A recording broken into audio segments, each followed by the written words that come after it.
Olá, professor.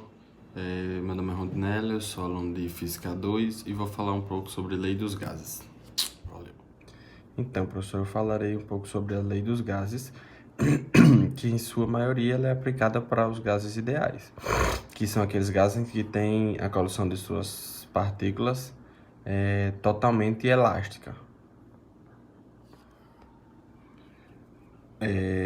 A lei dos gases nada mais é do que como os gases se comportam com a variação de sua temperatura, né? Que nós temos algumas variáveis muito importantes quando nós falamos de gases, que no caso seria a temperatura, o volume e a pressão. Essas três variáveis são extremamente importantes quando nós estamos falando de gases.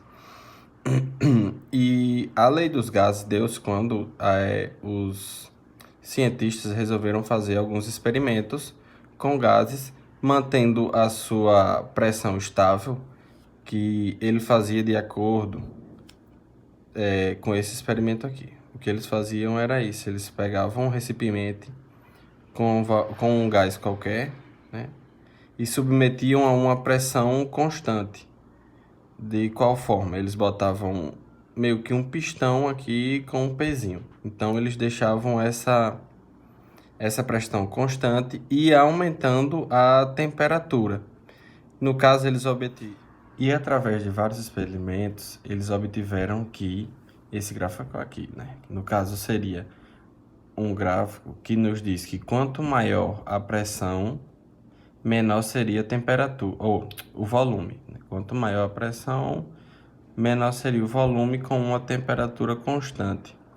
O que nos leva a essa fórmula, que seria pressão e temperatura vezes a temperatura, vai ser igual a uma constante que multiplica pressão vezes o volume, desculpe, vai ser igual a uma constante que multiplica a temperatura.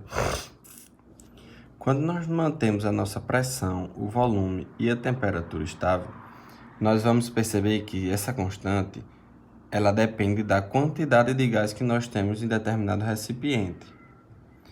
E a gente nota que essa quantidade ela é dada por mol, né?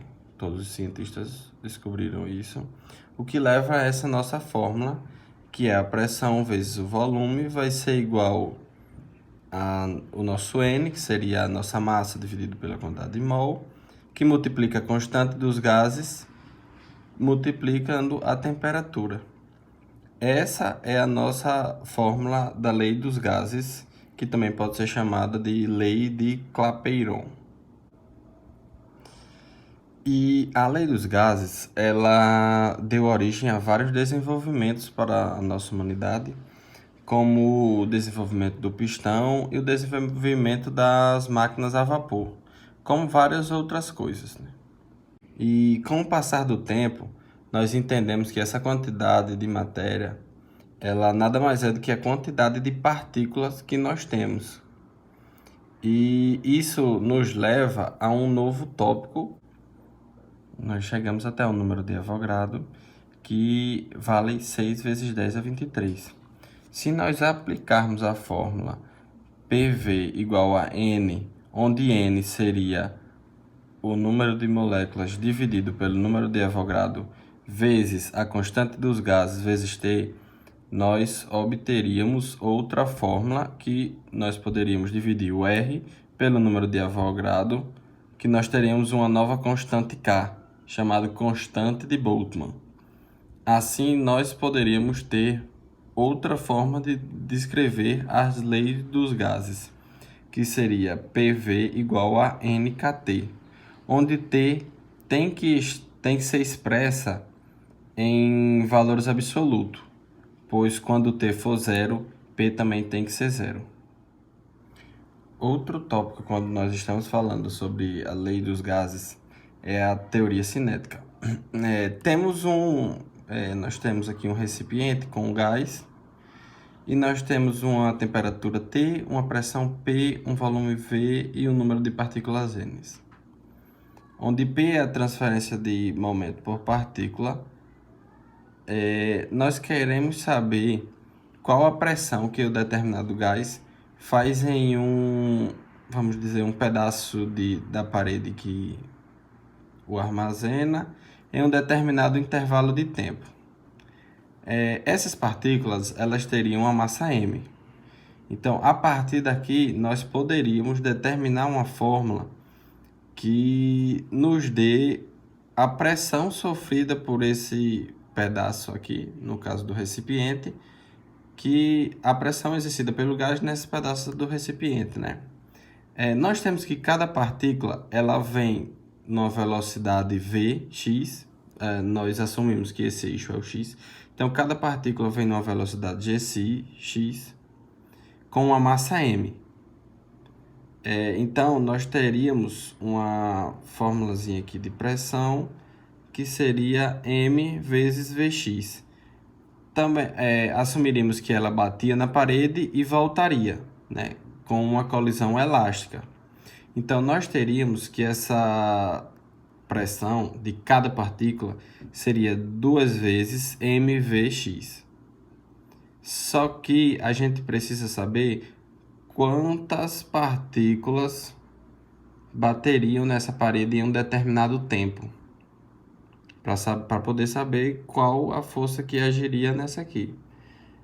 Então, nós teríamos que o momento total transferido, vai ser 1/2 de N sobre V vezes a área, que nós teríamos aqui, vezes Vx, vezes ΔT, vezes 2 vezes mvx. Se nós passássemos para cá, ΔT dividindo desse momento, e a área, nós obteríamos essa fórmula aqui, que a pressão vai ser igual a 1/2 de NV dividido por V vezes 2mv ao quadrado.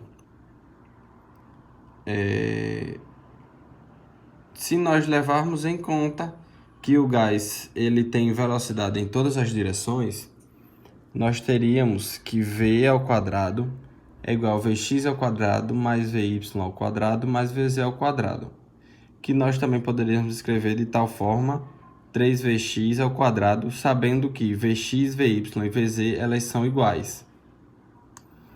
Logo, se nós aplicarmos isso, em vez de nós escrevermos V ao quadrado, nós iríamos escrever 3Vx ao quadrado.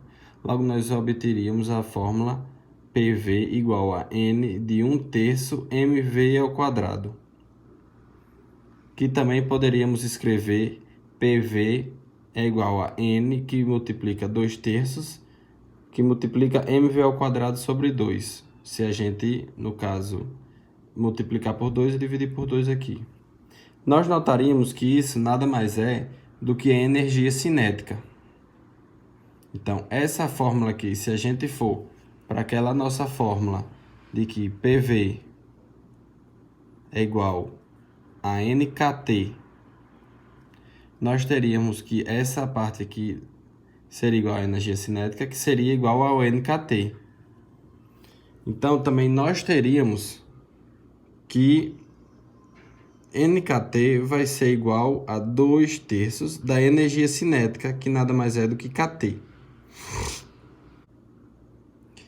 Então, a partir de todos esses estudos, nós aprendemos que a pressão que multiplica o nosso volume, PV, tem que ser proporcional à energia cinética do gás, seguindo a nossa fórmula da lei dos gases.